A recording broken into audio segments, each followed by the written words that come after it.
بسم اللہ الرحمن الرحیم۔ نظم نعت شعر نمبر 6۔ یہاں ہے ظہور اور وہاں نور تیرا، مقام میں بھی تو لا مقام میں بھی تو ہے۔ تشریح۔ اس شعر میں شاعر بیان کرتے ہیں کہ اللہ تعالیٰ نے حضور اکرم صلی اللہ علیہ وسلم کو اس کائنات میں مبعوث فرمایا۔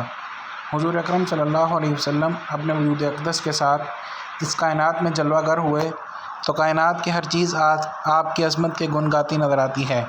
کائنات کا ہر ذرہ آپ کی بدولت منور ہے اور آپ کی عظمت کا معترف ہے۔ یہ عظمت و شان صرف اس دنیا ہی میں نہیں بلکہ اس جہاں اور کائنات کی تخلیق سے قبل سب سے پہلے اللہ تعالیٰ نے آپ صلی اللہ علیہ وسلم کے نور کو پیدا فرمایا۔ زمین و آسمان کی تخلیق سے قبل بھی حضور صلی اللہ علیہ وسلم کی عظمت کے چرچے تھے۔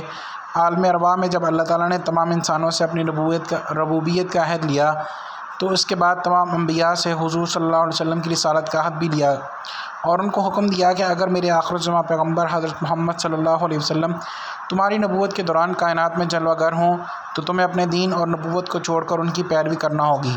تمام انبیاء علیہم السلام نے اللہ تعالیٰ سے اس چیز کا وعدہ کیا تھا۔ اس کائنات اور انسان کی تخلیق سے قبل بھی حضور صلی اللہ علیہ وسلم کی عظمت کے چرچے موجود تھے۔ اس کائنات میں بھی آپ کی عظمت و شان کا تذکرہ ہر چیز کر رہی ہے۔ جب اس کائنات کا وجود ختم ہو جائے گا تو قیامت کے دن بھی حضور اکرم صلی اللہ علیہ وسلم اللہ تعالیٰ سے انسانوں کا حساب کتاب شروع کرنے کی درخواست کریں گے۔ آپ صلی اللہ علیہ وسلم مسلمان اور دیگر تمام امتوں کا مرکز و محور ہوں گے۔ بقول شاعر: عقبیٰ کی منزلوں میں بھی وہ ہوگا دستگیر، آساں جس کے فیض سے یہ کار جہاں ہوا۔